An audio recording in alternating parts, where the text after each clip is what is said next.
வணக்கம் நண்பர்களே. ஆரோக்கிய வாழ்க்கைக்குரிய வாழ்வியல் முறை பகுதி 42. உங்களை நீங்களே ஊக்கப்படுத்துங்கள். இதுதாங்க ஒரு வாழ்வியல் முறையாகவே நம்ம வச்சுக்க வேண்டியது.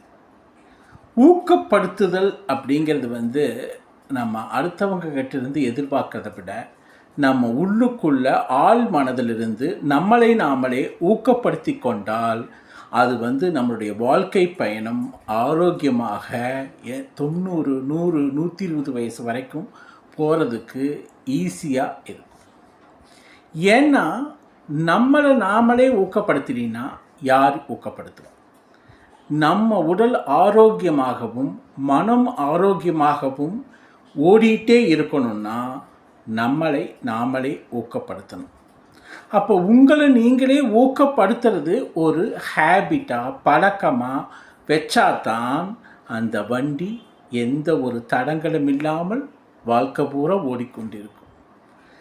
நமக்கு பிடிக்கலையோ நடக்கலையோ, ஆனால் ஒரு பாசிட்டிவ் மைண்ட் செட், ஒரு பாசிட்டிவ் எனர்ஜி, ஒரு பாசிட்டிவ் வைப்ரேஷன்ஸ் நம்மளை இயக்கிட்டே இருக்கணும்.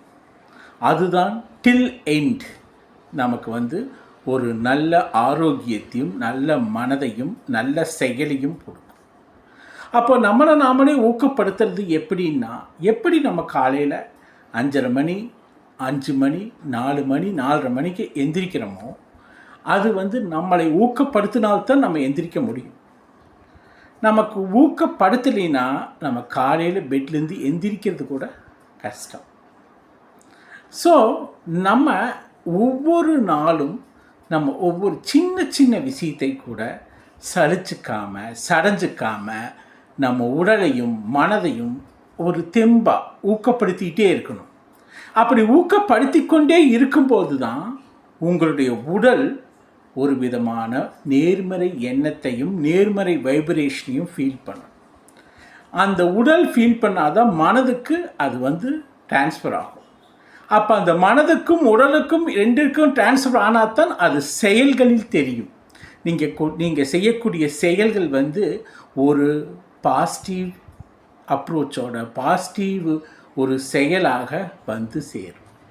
ஸோ இந்த மாதிரி வாழ்க்கையை நம்ம கொண்டு போனால் தான் நம்மளுடைய வாழ்க்கையுடைய வாழ்வு ஒரு அர்த்தம் உள்ளதாக இருக்கும். பல பேர் பார்த்தீங்கன்னா சின்ன விஷயத்துக்கெல்லாம் சோர்ந்து வருது.